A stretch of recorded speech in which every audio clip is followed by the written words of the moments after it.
আশা করছি আমাদের স্বরাষ্ট্র মন্ত্রণালয়ের লিডারশিপে যারা এই ঘটনাগুলো ঘটিয়েছে অস্ত্রশস্ত্র সহ হামলা করেছে তারা গ্রেফতার হবে। আমরা লক্ষ্য করেছি যে সারা দেশ থেকে বিভিন্ন সন্ত্রাসীরা সেখানে গিয়ে আশ্রয় নিয়েছে এবং গতকালকে একটা নেকারজনক ঘটনা সেখানে ঘটেছে। এটা আমরা কখনোই প্রত্যাশা করি না। আমরা চাই যে শান্তিপূর্ণভাবে বাংলাদেশের মানুষ শান্তিপূর্ণভাবেই সব কিছু রাজনৈতিক কার্যক্রমও চলবে, এটাই আমরা প্রত্যাশা করি। আইনশৃঙ্খলা রক্ষাকারী বাহিনী তো আমার মতে আমি যতটুকু দেখেছি ভালো ভূমিকা পালন করেছে এবং তারা সফলভাবে সেখান থেকে প্রত্যেককে ইভাকুয়েট করতে পেরেছে এবং আশা করছি আমাদের স্বরাষ্ট্র মন্ত্রণালয়ের লিডারশিপে যারা এই ঘটনাগুলো ঘটিয়েছে অস্ত্রশস্ত্র সহ হামলা করেছে তারা গ্রেফতার হবে। এটা দুঃখজনক যে জুলাই গণঅভ্যুত্থানের পরে আবার জুলাই মাসে এসে নৌকা প্রতীক থাকবে কি থাকবে না, ইভেন আওয়ামী লীগের কার্যক্রম নিষিদ্ধ হওয়ার পরেও নৌকা প্রতীক থাকবে কি থাকবে না এটা নিয়ে আমাদেরকে কথা বলতে হচ্ছে।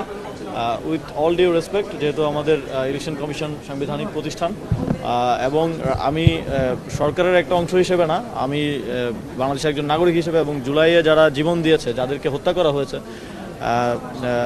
তাদের জায়গা থেকেও এটা তো মানে অবিবেচনা প্রসূত আমি মনে করি এবং অবশ্যই আমি অনুরোধ করব যে নির্বাচন কমিশন এটা পুনর্বিবেচনা করবে এবং আমাদের জুলাইয়ের যে স্পিরিট আছে এবং একই সাথে সরকার যেই দলটিকে এবং যেই মার্কাটি ব্যবহার করে মানুষের ভোটাধিকার হরণ করা হয়েছে কোটি কোটি মানুষের 3 দফায়, সেই মার্কাটিকে আবারও রাখাটা এটা জুলাই গণঅভ্যুত্থানের স্পিরিটের সাথে সাংঘর্ষিক।